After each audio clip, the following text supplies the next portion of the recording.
couldn't get you out. I laid beside you and pulled you close, and the two of us went up in smoke. Love isn't all that it seems. I did you wrong. I'll stay here with you until this dream is gone. I've been sleepwalking, I've been wandering all night, trying to take what's lost and broke and make it right.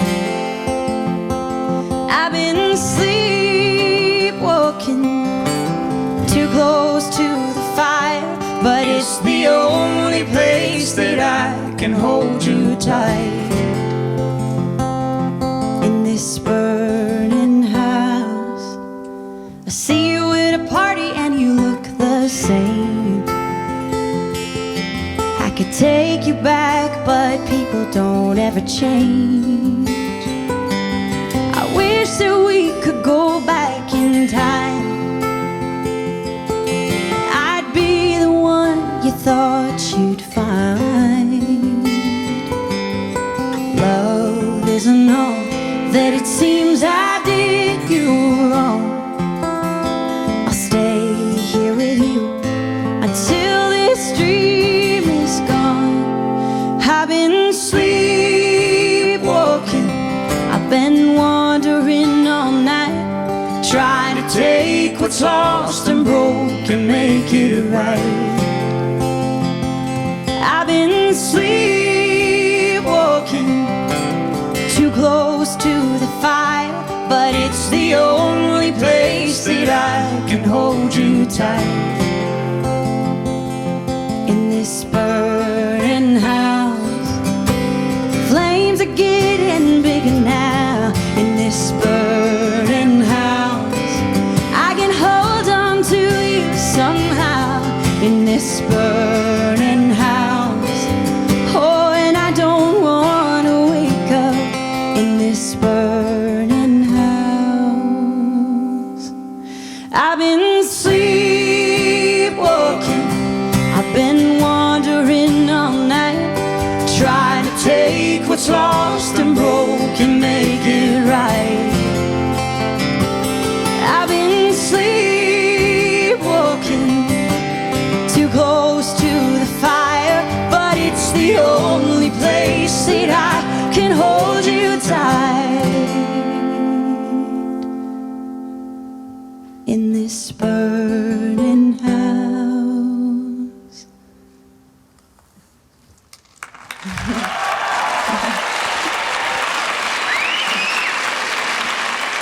Thanks.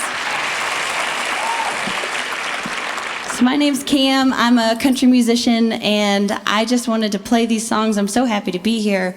I love TED Talks. This is like a huge moment for all of us, actually. And I just wanted to talk to you a little bit about the stories behind these songs, because I think the purpose of music is to let us explore some of these emotions we're not allowed to really talk about in everyday life, like guilt and rage and grief. So I'm going to start off by explaining that song I just sang called Burning House. Burning House is about a relationship that I had on again, off again in college with a guy that I really cared about. We kind of formed each other, you know, it's the developmental time. I burp the way I burp because of him. And when it was our final kind of off again time, I ended it, and I didn't end it very well. I was a jerk, to do the kids safe version of this. And I felt horrible about it. Later on, like 2 years later, I started to realize I kind of could look back and see how selfish I was. And I wanted to apologize, so I was going to be at this mutual friend's party. He was going to be there. We weren't talking at the time, but I thought, this is my chance.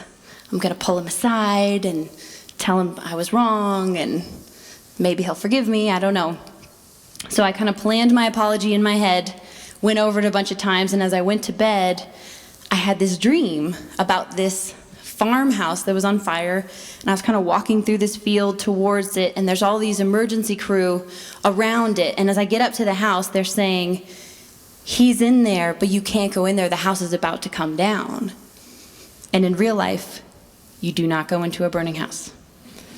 But in a dream, I'm like a superhero, so I run straight in, and he's there, and he's trapped, and I can't get him out. And then I'm faced with this option of leaving him and saving myself, or what I did, which was lay down next to him, hold him, so he didn't have to die alone, which is some heavy stuff.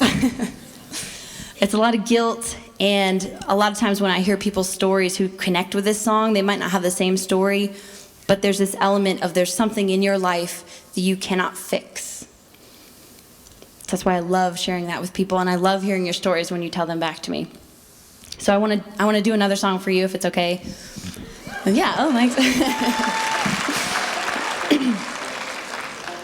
This one is called Runaway Train, and we actually started this song, a producer asked us to do a song that was technological and kind of like Adele, and you know, as a songwriter you're like, sure, I can pull that off. And we wrote a song, this is Anders and I writing this song, and we wrote a song that went like, I'm gonna hit you like a drone strike from a clear blue sky.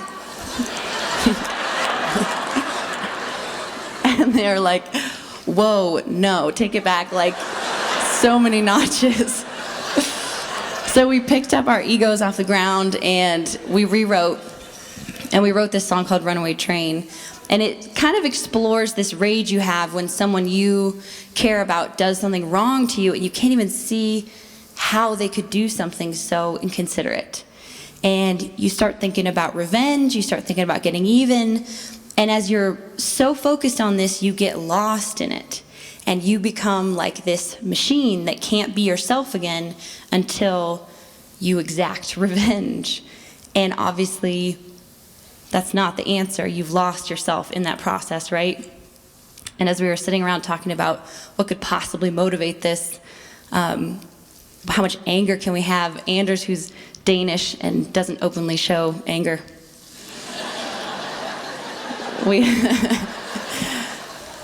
He talked about a story that was really personal to him, that in high school, just as his father had passed away, the girl he was dating slept with his best friend. And it was one of those things like, I was like, oh, weren't you just so angry? And he's like, I just couldn't understand. Like, I couldn't understand how that happened. And we really wanted to explore this, like how angry you get, does anger help? So this is what this song's about. It's called Runaway Train.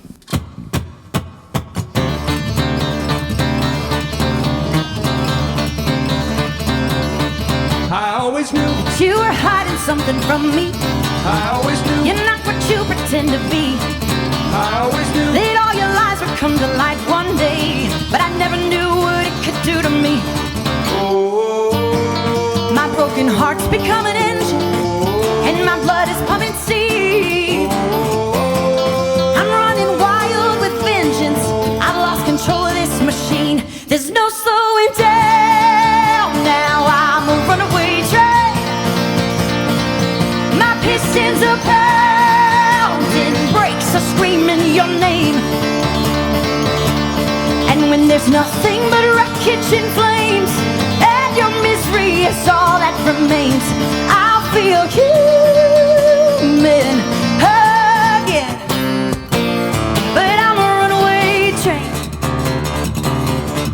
I never knew that I could have this kind of power. I never knew that I could be the one to strike. I never knew that all my love could turn to anger so fast and show me what hatred is like. Oh, and now my chest is cold and empty. I've got steel and step up.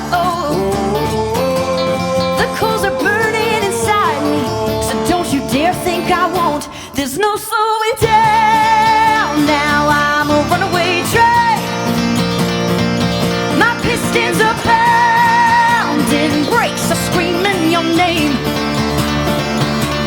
And when when there's nothing but wreckage and flames, and your misery is all that remains, I'll feel human again. But I'm a runaway train, red light flashing, gate is down. None of that'll help you now. Lying face up on the tracks, you brought it here, no turning back. You brought it here, no turning back. There's no slowing down. Now I'm a runaway train. My pistons are pounding brakes, screaming your name. And when there's nothing but wreckage and flames, and your misery is all that remains, I'll feel human again.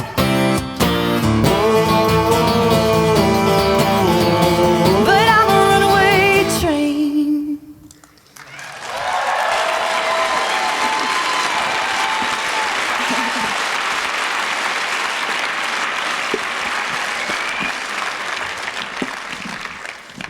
We're going to play one last song for you, and I'm going to explain the story behind this song.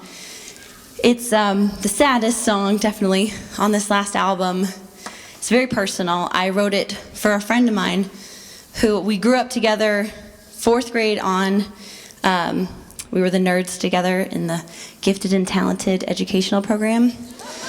Yeah, where are my nerds at? Now it's cool. Back then it was isolating. But she had an older brother, and I didn't have one.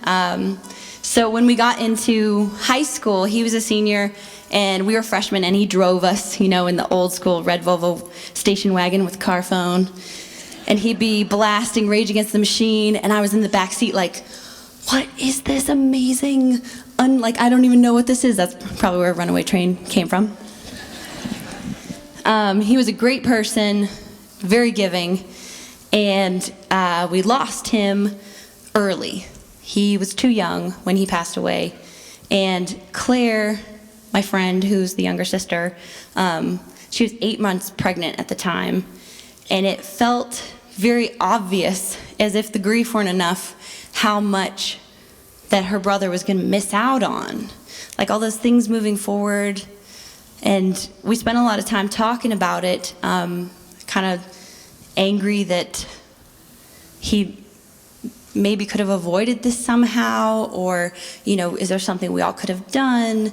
Is there just, how could he leave? Just all those questions that go through your mind that you're so upset with. And I sat down and I started to do a co-write with someone where they were kind of coming up with chords, and I was like, I kind of have to hijack this session. I kind of have to write something by myself. So it took about 6 months, because I'd sit down to play and then just start crying.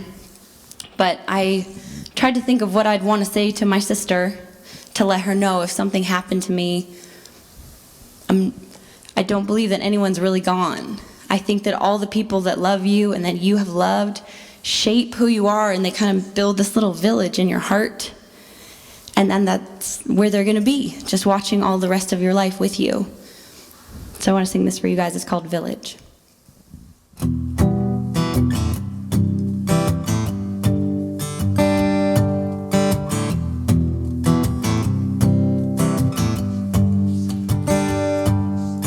Claire, don't you dare believe them. I'd never leave you alone. I've been watching over you like older brothers do since the day you were born. I know it feels like I have let you down, but I'm still around, 'cause your whole heart's a village. Everyone you love has built it, and I've been working there myself. And that's where I'll be, with front row seat to watch you live your life well.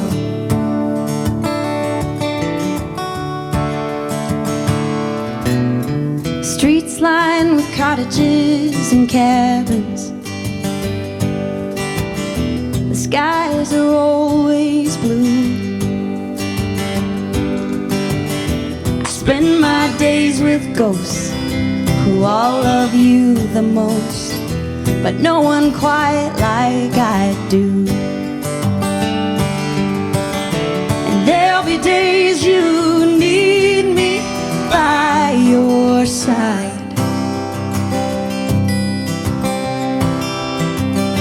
And that's alright, 'cause your whole heart's a village. Everyone you love has built it, and I've been working there myself. That's where I'll be, with a front row seat to watch you live your life well.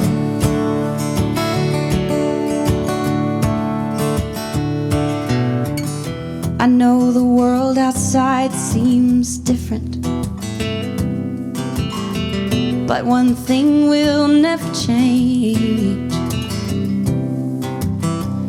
I know who you've been and who you'll become, and my heaven is here with you always.